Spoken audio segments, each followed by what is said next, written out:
What do you do when a brand sends you free gear to review, but the review isn't good? Do you grit your teeth and try to make a positive review because you want to keep the brand happy so they and other brands will send you more free stuff? Do you just call it off and skip the review entirely? Or do you do the review, upset the brand, and just watch the world burn? Yeah, let's do that last one. Brands love to reach out to smaller YouTube channels like mine to get them to review stuff. Creators with newer channels or smaller audiences are generally thrilled to have the validation of a brand reaching out to them for product reviews. Obviously, anyone would be excited to get some free gear, but apart from that, it's a kind of validation. It makes us feel important. And we're so eager to keep those brands happy that we tend to be a little overly positive in our reviews. These brands know they're going to get more reaction and more positive reviews from small channels than from big ones, which is why I've got a bunch of companies reaching out to me, even though I only have 3,000 something subscribers. And there's a reciprocity thing there as well. They gave me free gear, so it would be bad manners for me to give them a negative review, right? Well, I don't like playing psychological games, so I'm not going to. I'm just going to lay it all out there. The Sandmarc Prolight Mini RGB is a portable video light that you can set to almost any color and place almost anywhere. Mini RGB lights like this are great. The thing that makes me most upset though is that this is kind of a weak light, and I think they're actually lying about it. Video lights are typically measured in lux, which is basically a unit of measurement of light output hitting a surface area. For example, this Neewer 660 LED light panel is rated at 3,360 lux at a distance of 1 meter. I'm going to measure it and see what I get. So I'm measuring it with a light meter, and at a distance of 1 meter, I'm getting 3567, which is pretty dang close.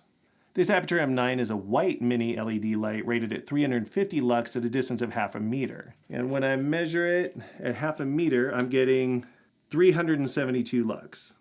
And now for the Sandmarc Prolight Mini RGB. Sandmarc advertises this light as being 600 lux at half a meter. It's right there on their website. I've set it to full power with zero saturation, which should be the brightest because it's got red, green, and blue LEDs all firing at once. And at half a meter, I'm getting 335 lux. It's supposed to be about 600 lux, which means this thing's only putting out half the power that they're advertising.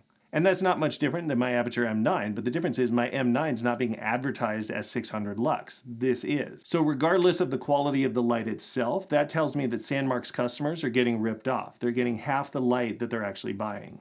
I responded to Sandmarc to tell them what I was seeing and to ask them if maybe I have a defective unit. They sent me another one to review, so I tested it. It's not defective, this is just how they are. And I thought maybe I was wrong about pure white being the brightest, so I actually cycled through all the other colors and checked those lux readings to see if I could get the numbers to add up. And all those numbers were actually way lower. The pure white was the brightest light I could find, and it was just a little over half the amount of light output that they're advertising. The other thing that's pretty annoying is that their bright white is actually pretty blue, and it's really not very usable for video purposes. If you're looking for an RGB mini light, I recommend looking instead at the Aputure MC, which destroys the Sandmarc Prolight Mini RGB in just about every way. It's rated at 400 lux at half a meter, which is a little more than this one's spitting out, but at least they're honest about it. Also, instead of being RGB, the Aputure MC is actually RGBWW, which means instead of this Soviet-looking blue light pretending to be white, it actually spits out a proper daylight white and a proper tungsten white. That's an awesome feature. Don't buy an RGB light that doesn't include white LEDs. The battery time is listed as 2 hours compared to Sandmarc's 1 hour. You can control it with an app, well Sandmarc has no app, and the whole thing actually costs less than the Sandmarc.